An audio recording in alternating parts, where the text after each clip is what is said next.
ជាបឋមសូមអញ្ជើញប្រិយមិត្តទូរទស្សនិកជនតាមដានទស្សនាព័ត៌មានជាតិឯអគ្គរដ្ឋទូតសហរដ្ឋអាមេរិកនៅប្រទេសកម្ពុជាឯកឧត្តម William Todd នាព្រឹកថ្ងៃទី7 ខែវិច្ឆិកាឆ្នាំ2013នេះបានកោតសរសើរស្ថានភាពកំណើនសេដ្ឋកិច្ចកម្ពុជារក្សាស្ថិរភាពបានចំនួនប្រមាណជាង 7% ក្នុងមួយឆ្នាំប៉ុន្តែស្ថានភាពនៃភាពក្រីក្រគឺស្ថិតនៅក្នុងស្ថានភាពធ្ងន់ធ្ងរនៅឡើយមួយវិញទៀតស្ថានភាពអ្នកអត់ការងារធ្វើក៏នៅមានចំនួនខ្ពស់នៅកម្ពុជាដែរប៉ុន្តែមន្ត្រីជាន់ខ្ពស់ក្រសួងការងារនិងបណ្ដុះបណ្ដាលវិជ្ជាជីវៈបានពន្យល់ថាកម្ពុជាកំពុងតែបង្កើនគុណភាពការងារហើយវិស័យមួយចំនួនកំពុងតែខ្វះខាតកម្លាំងការងារទៅវិញការពិភាក្សាគ្នានេះបានធ្វើឡើងនៅក្នុងវេទិកាពិភាក្សាសំខាន់មួយរៀបចំដោយស្ថានទូតសហរដ្ឋអាមេរិកនៅប្រទេសកម្ពុជានាព្រឹកថ្ងៃទី7 ខែវិច្ឆិកាឆ្នាំ2013នេះចូលរួមដោយមន្ត្រីតំណាងស្ថានទូតសហរដ្ឋអាមេរិកពាណិជ្ជករកម្ពុជានិស្សិតកម្ពុជានិងប្រធានសភាពាណិជ្ជកម្មកម្ពុជានិងសហរដ្ឋអាមេរិកជាដើមនៅរាជធានីភ្នំពេញ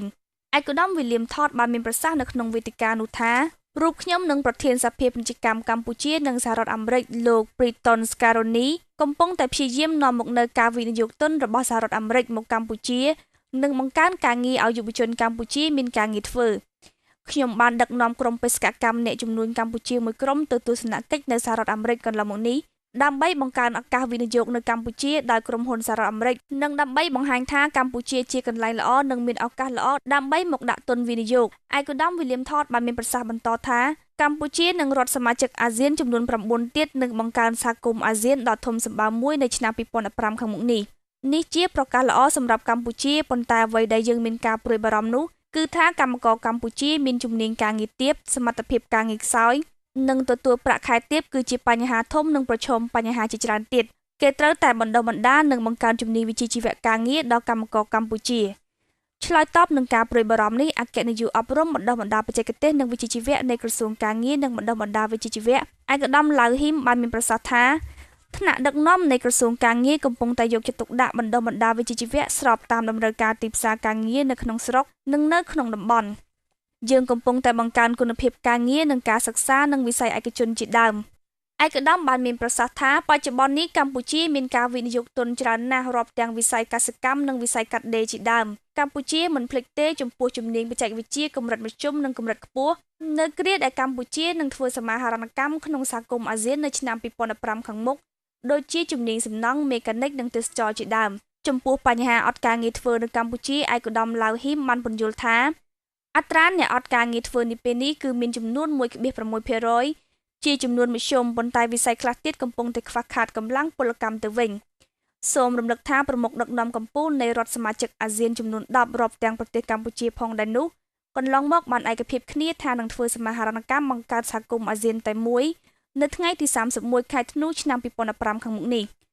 នៅពេលនោះហើយគេរំពឹងថានឹងតបភ្ជាប់ទាំងផ្លូវគោកផ្លូវទឹកនិងផ្លូវអាកាសមួយវិញទៀតនឹងមានការហូរចូលដោយសេរីនៅទំនិញសេវាកម្មវិនិយោគទុនមូលធនការងារកសិកម្មធម្មពលនិងការដឹកជញ្ជូនជាដើមអ្នកជំនាញជាន់ខ្ពស់នៃធនាគារអភិវឌ្ឍន៍អាស៊ីហៅកាត់ថា ADB នៅប្រទេសកម្ពុជាកាលពីថ្ងៃទី27 ខែតុលាឆ្នាំ2013កន្លងទៅនេះបានក្រើនរំលឹកឲ្យមេដឹកនាំកម្ពុជានៃរដ្ឋសមាជិកអាស៊ានទាំង10ត្រូវចាត់វិធានការនានាថ្នាក់ជាតិនិងថ្នាក់តំបន់ដើម្បីទាញយកអត្ថប្រយោជន៍ពេញលេញពីការធ្វើសមាហរណកម្មសេដ្ឋកិច្ចជាសមាគមសេដ្ឋកិច្ចអាស៊ាននៅឆ្នាំ2015ខាងមុខនៅសន្តាគារ Himawari បានប្រារព្ធពិធីគោរពវិញ្ញាណក្ខន្ធរំលឹកខួបយុទ្ធជននិងជនស៊ីវិលដែលបានពលីជីវិតនៅក្នុងសម័យសង្គ្រាមលោកលើកទី1និងលើកទី2ក្រោមកិច្ចសហការរវាងលោក Andrew Tate នាយកសន្តាគារនិងស្ថានទូតអង់គ្លេសដែលមានឯកអគ្គរដ្ឋទូតចក្រភពអង់គ្លេសឯកឧត្តម Mark Godding និងលោកស្រី Abigail Gilbert នាយកប្រតិបត្តិនៃសភាពាណិជ្ជកម្មអង់គ្លេសព្រមទាំងភ្ញៀវជាតិនិងអន្តរជាតិចូលរួមផងដែរក្នុងពិធីនោះភ្ញៀវដែលអញ្ជើញចូលរួមគឺសុទ្ធសឹងតែ10ផ្កាផុសភីជាប់នឹងអាវហើយផ្កានោះត្រូវបានគេចាត់ទុកជានិមិត្តរូបតំណាងឲ្យឈាមយុទ្ធជននិងជនស៊ីវិលដែលបានពលីជីវិតក្នុងសង្គ្រាមលោកលើកទី1និងលើកទី2នៅក្នុងអំឡុងពេលមានសង្គ្រាមលោកនោះមានការបង្ហូរឈាមហូរដាប់ពេញតំបន់មួយនៃប្រទេសបេហ្សិកនិងបារាំងខាងជើងហើយពេលនោះស្របពេលផ្កាផុសភីចាប់ផ្ដើមរីកជាបន្តបន្ទាប់ក្រោយពីសង្គ្រាមត្រូវបានបញ្ចប់លោក Andrew Tate បានមានប្រសាសន៍ថាពិធីនេះបានប្រារព្ធធ្វើឡើងមុនដំបូងនៅចក្រភពអង់គ្លេស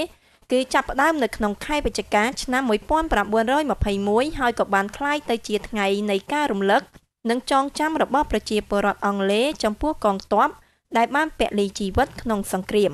ហើយការប្រារព្ធពិធីនេះគឺមានប្រទេសជាច្រើននៅលើពិភពលោកបានធ្វើការរំលឹកគោរពវិញ្ញាណក្ខន្ធក្នុងនោះរួមមានប្រទេសអូស្ត្រាលី ញូហ្សេឡង់ កេនយ៉ា កាណាដា ឥណ្ឌានិងប្រទេសសិង្ហបុរីទន្ទឹមនឹងនោះការចងចាំនេះមិនមែនតែចំពោះប្រជាជន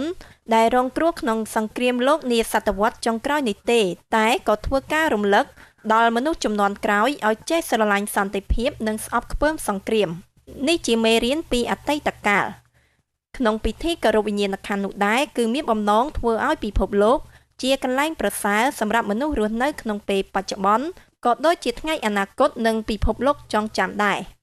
ក្នុងឱកាសនោះឯកឧត្តម Mark Gooding ឯកអគ្គរដ្ឋទូតចក្រភពអង់គ្លេសបានផ្ដល់បទសម្ភាសន៍ឲ្យដឹងថាថ្ងៃនេះគឺជាថ្ងៃដ៏សំខាន់និងជាទិវារំលឹកដល់ខួបមរណភាពរបស់យុទ្ធជននិងជនស៊ីវិលដែលបានស្លាប់ក្នុងសម័យសង្គ្រាមលោកលើកទី1និងលើកទី2អត្ថន័យចំពោះការប្រារព្ធពិធីនេះគឺជាការរំលឹកដល់អ្នកដែលបានស្លាប់បាត់បង់ជីវិតទាំងទាហាននិងជនស៊ីវិលហើយក៏ជាថ្ងៃដែលនិយាយពីគុណតម្លៃនៃសិទ្ធិសេរីភាពនិងសន្តិភាពរបស់ប្រជាពលរដ្ឋនៅទូទាំងពិភពលោកផងដែរជាមួយគ្នានោះដែរលោក Andrew តេក៏បានលើកឡើងពីប្រវត្តិជីតារបស់លោកនៅក្នុងសង្គ្រាមលោកនោះឲ្យដឹងថា During this Remebrance Day is also a day to remember my late grandfather, Corporal. ថ្ងៃនេះជាថ្ងៃមួយដែលរំលឹកដល់មរណភាពជីតារបស់ខ្ញុំដែលបានបម្រើការងារនៅក្នុងកិច្ចការសង្គ្រាមលោកលើកទី2ក្នុងឆ្នាំ1941ដល់ឆ្នាំ1945ក្នុងអំឡុងពេលនោះគាត់បានបម្រើនៅក្នុងកិច្ចការសង្គ្រាមលោកលើកទី2ប៉ុន្តែជាអកុសលគាត់ក៏បានទទួលមរណភាពនៅសិង្ហបុរីទៅដោយដែលអ្នកបានឃើញស្រាប់ហើយនេះគឺជារង្វាន់សម្រាប់គាត់ដែលគាត់បានបំពេញនៅពេលនោះហើយខ្ញុំពិតជាមានមោទនភាពខ្លាំងណាស់និងចងចាំគាត់ជានិច្ចមកដល់សប្តាហ៍ថ្ងៃនេះ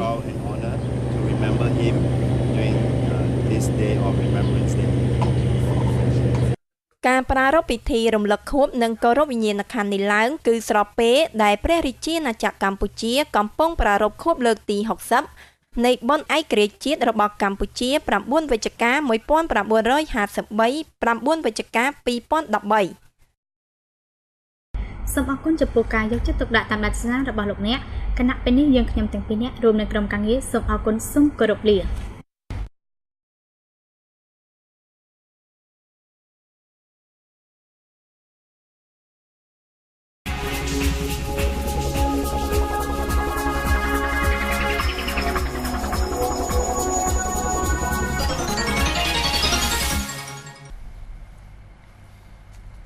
Good evening, ladies and gentlemen. You are watching CTV News in English broadcasting from Southeast Asia Televisions. Our news program always provided the latest updated news related to politics, economy, education, and other sectors in Cambodia. The U.S. Embassy hosted a one-day discussion forum on promoting vocational training as a part of Cambodia's strategy for economic development with the presence of U.S. Ambassador His Excellency William E. Todd.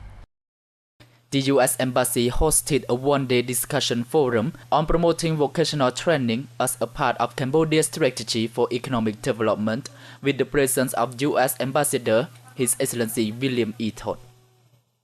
The forum included panels addressing the challenges and opportunities in vocational training. Featured panelists represented the Ministries of Labor and Vocational Training, the Ministries of Education, Cambodian universities, U.S. universities, local and international businesses, and the World Bank. The primary objective of the forum was to expand participant understanding of emerging and potential new direction for Cambodia's job market and economic development.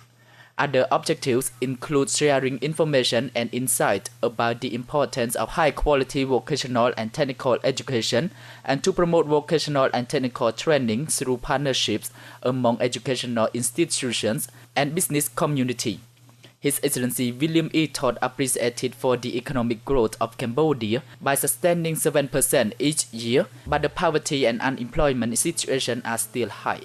Senior officials of the Ministries of Labor and Vocational Training explained that Cambodia is building up job quality and some sectors have the shortage of employees. His Excellency William E. Todd said that he and presidents of Cambodia and U.S. Chamber of Commerce are making much effort to attract U.S. investors, aiming to provide job opportunities to Cambodian youth. His Excellency William E. Todd stressed that Cambodia and other ASEAN member states will establish Great ASEAN Community by 2015, so that it will be a good chance for Cambodia, but what we are concerned is that Cambodian workers have unspecific skill and receive low wage, so they need to be trained for their high capacity building. His Excellency Lau Him said that the Ministries of Labor and Vocational Training has paid attention on training to meet the need of local labor markets, and we are promoting job quality and study, including private sectors.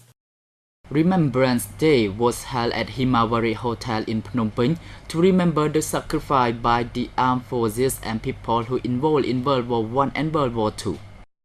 Remebrance Day was held at Himawari Hotel with the presence of His Excellency Mark Gooding, British Ambassador to Cambodia, and Mrs. Abigail Gilbert, Executive Director of British Chamber of Commerce in Cambodia, and Mr. Andrew Tay, Director General of Himawari Hotel, to remember the sacrifice made by the armed forces in war and peace during the World War I and World War II. The First World War officially ended on 11th of November 1918, which is why this date and time were chosen. On that day, all participants wear a copy which represents the blood of people who died and injured during World War I and World War II. During the bloodless fighting of World War I, in the field of Belgium and northern France, the poppy was the only thing which grew afterwards. Mr. Andrew Tay said that Remebrance Day was initially held in UK in November 1921 and became Commemoration Day of British to remember those sacrificed during World War. The day is commemorated around the world, including Australia, New Zealand, Kenya, Canada, India, and Singapore. Remebrance Day is not just about people who fought in the two world wars, it also remembers people who involved in many other conflicts worldwide since. The most important part of Remembrance Sunday is 2 minutes of silence at 11 a.m. This is a time to remember many people who lost their family members died in war. That's all for our news program tonight. You can also follow us by www.ctelevision.com. Please have a nice day. Goodbye.